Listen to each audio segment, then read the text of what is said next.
ഈ 1947 ഇന്ത്യക്ക് സ്വാതന്ത്ര്യം കിട്ടിയതിന് ശേഷം ആദ്യ കാലഘട്ടങ്ങളിൽ ഏറ്റവും കൂടുതൽ വ്യാവസായിക മുന്നേറ്റം നടത്തിയ സംസ്ഥാനങ്ങളൊന്നായിരുന്നു കേരളം.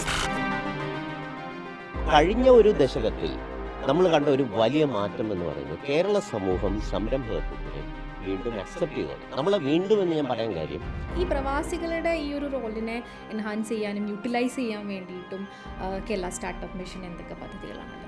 ഞങ്ങൾ ഇപ്പോൾ അതിലൊറ്റ പ്രോഗ്രാം മാത്രമാണ് ആവിഷ്കരിച്ച് നടപ്പിലാക്കിയിട്ടുള്ളത്. പക്ഷേ പ്രവാസി ക്ഷേമത്തിനായി പ്രധാനമായിട്ടും വർക്ക് ചെയ്യുന്നത് നോർക്കയാണ്. അപ്പോൾ നോർക്ക ചെയ്യുന്ന ചില കാര്യങ്ങളോട് ഞാനിവിടെ പറയാം. നമ്മൾ അന്ന് സംസാരിച്ചത്, അതായത് ഓക്സിലറി ഗ്രൂപ്പിൽ സംസാരിച്ചതും, it is not about entrepreneurship only, it is about labour force participation. അതായത് കേരളത്തിൽ ജോലി ചെയ്യുന്ന സ്ത്രീകളുടെ നമ്മുടെ ഗ്രാൻഡുകൾ കുറച്ചുകൂടി കൂടുതൽ ഗ്രാൻഡുകൾ കൊടുക്കുന്നുണ്ട്. ഒരു വളരെ ഇൻട്രസ്റ്റിംഗ് സജഷൻ വന്നതെന്ന് പറഞ്ഞു കഴിഞ്ഞാൽ, ഒരു കുടുംബം ഒരു സ്ത്രീ സംരംഭകയെ തരികയാണെങ്കിൽ ആ കുടുംബത്തിന് അല്പം പൈസ.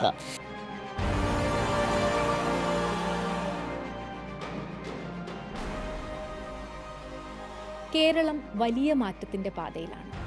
എന്നാൽ കേരളത്തിലെ പുതുതലമുറയുടെ സ്വപ്നങ്ങൾക്കും പ്രതീക്ഷകൾക്കും അനുസരിച്ച് കേരളം മാറുന്നുണ്ടോ?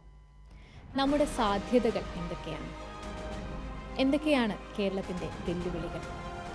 കേരളം കൈവരിച്ച സാമൂഹിക നേട്ടങ്ങൾ കൈവിടാതെ കൂടുതൽ മെച്ചപ്പെട്ട നെക്സ്റ്റ് ജനറേഷൻ കേരളം നമുക്കെങ്ങനെ നിർമ്മിക്കാം?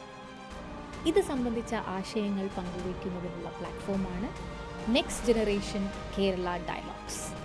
സ്വാഗതം.